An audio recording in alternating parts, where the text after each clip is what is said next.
¿Qué opina de promover la enseñanza de lenguas originarias tipo quechua en las escuelas de manera obligatoria con la idea de promover la identidad cultural? Pues considerando que no creo en la identidad cultural, que creo que la identidad cultural es que la política de identidades en general es tremendamente tóxica y dañina y perjudicial para todas las sociedades, me parece mal.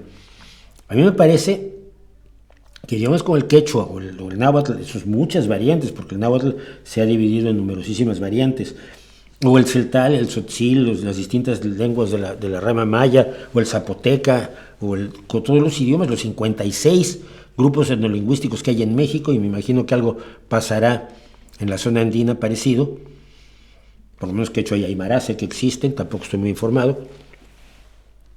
A mí me parece que es un trabajo de los antropólogos conservarlo, que quien quiera aprenderlo debe tener todas las herramientas a su alcance, sistemas pedagógicos, profesores, aulas, etcétera, para poder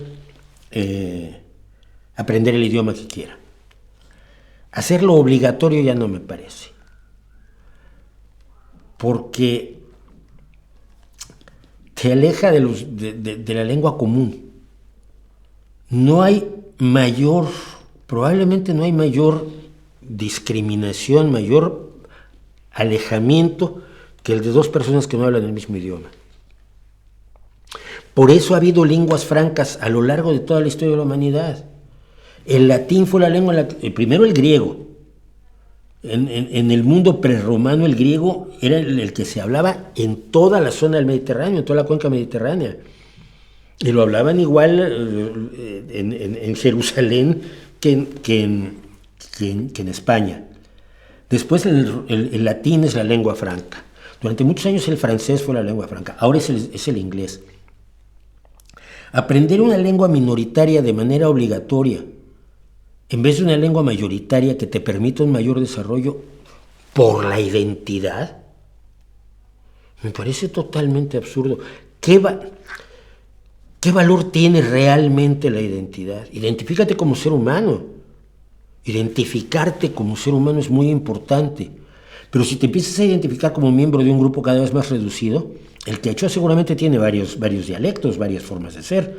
Y si cada uno aprende el suyo y se pelea con los otros porque así no es como se habla correctamente el quechua, mientras promuevas identidades más pequeñas que la mayor, que es la humanidad, si quieres promover la identidad de una nación, pues tienes una lengua común en la nación. Te enseño quechua, pero tienes que aprender español. Y si quieres ser internacional, pues aprendes inglés o chino. Pero obligarte a una identidad que yo te impongo restrictiva. Tú naciste en una comunidad quechua. Ay, amigo. ¿Qué quieres aprender? ¿Qué? ¿Alemán? ¿Te has visto? No pareces alemán, no. Tú tienes que aprender quechua. Es que yo quiero ser profesora de literatura francesa. Francesa. Ser profesora de literatura en quechua. No tenemos. Bueno, pues la inventas.